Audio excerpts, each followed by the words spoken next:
नमस्कार, मी आहे रुपाली आणि रुपालीज लाईफस्टाईलमध्ये आपले सहर्ष स्वागत आहे. आज आपण बनवणार आहोत महाराष्ट्रीयन टाईप पिठलं. मंडळी, तुम्ही जर चॅनलवर नवीन असताल तर चॅनलला सबस्क्राईब करायला, लाईक करायला आणि कमेंट करायला विसरू नका. आपल्याला पुढीलप्रमाणे साहित्य लागणार आहे. याच्यामध्ये जिरी, मोहरी आणि हळद आणि थोडासा ओवा घ्यायचा. एक वाटी बेसन हे आहे. लसूण आणि मिरची आणि जिरं याची पेस्ट आणि कांदा लागणार आहे. तर बेसनामध्ये गुठळ्या होऊ न देण्यासाठी आपण काय करणार आहे की असं पाणी टाकून घेणार आणि ते मिक्स करून घेणार. थोडंसं पातळ बॅटर बनवून घेणार. जर तुम्ही डायरेक्ट बेसन सोडलं पिठामध्ये तर ते जरा जास्त गुठळे होण्याचे चान्सेस असतात. त्यामुळे तुम्ही ते भिजून घ्यायचं. कढईमध्ये 2 पळी तेल घेतलं, जिरी मोहरी टाकली, ओवा टाकला आणि त्याच्यानंतर कांदे टाकून घेतले. कांदे टाकल्यानंतर हे कांदे थोडे लाल होईस्तोवर ते फ्राय करून घ्यायचं. त्याच्यानंतर टाकायचे आपल्याला लसूण, मिरची आणि जिरे याचे जे आपण वाटण केले ते.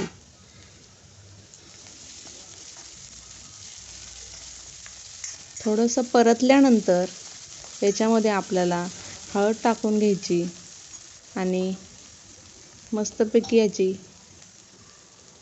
फोडणी तयार करून घ्यायची.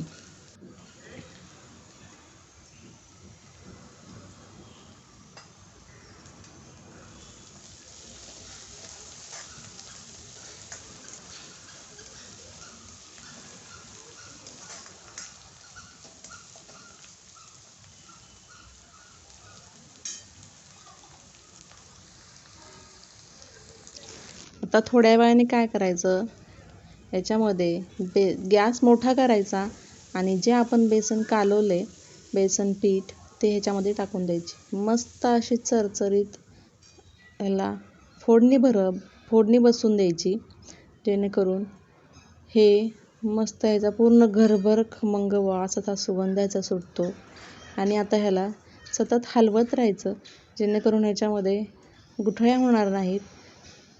हे बघा, थोड्या वेळानंतर असं छान दिसेल. ते आता घट्ट व्हायला लागलं आहे. ते ह्याच्यावर काय करायचं, मीठ टाकायचं आणि आपल्याला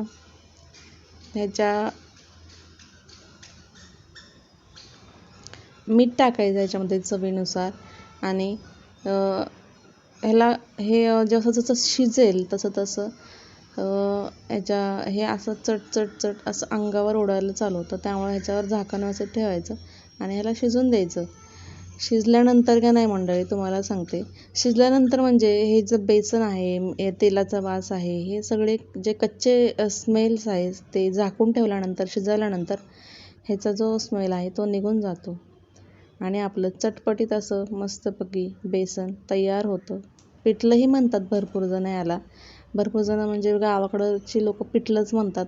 आणि मला असं पातळ म्हणतो आपण, जास्त घट्ट नसलेलं असंच बेसन आवडतं, जे पिठलं आहे ते. आणि ते तुम्ही भाताबरोबर खा, तुम्ही भाकरीवर खा, ह्याची चव काय बदलणार नाही. आणि एकदम असं चविष्ट खमंग रुचकर अशी ही रेसिपी आहे मंडळी. तर हे बघा, आपलं पिठलं तयार आहे आणि तुम्ही झटपट रेसिपी बघा आणि चटपट मस्तपैकी एकदम खायला घ्या.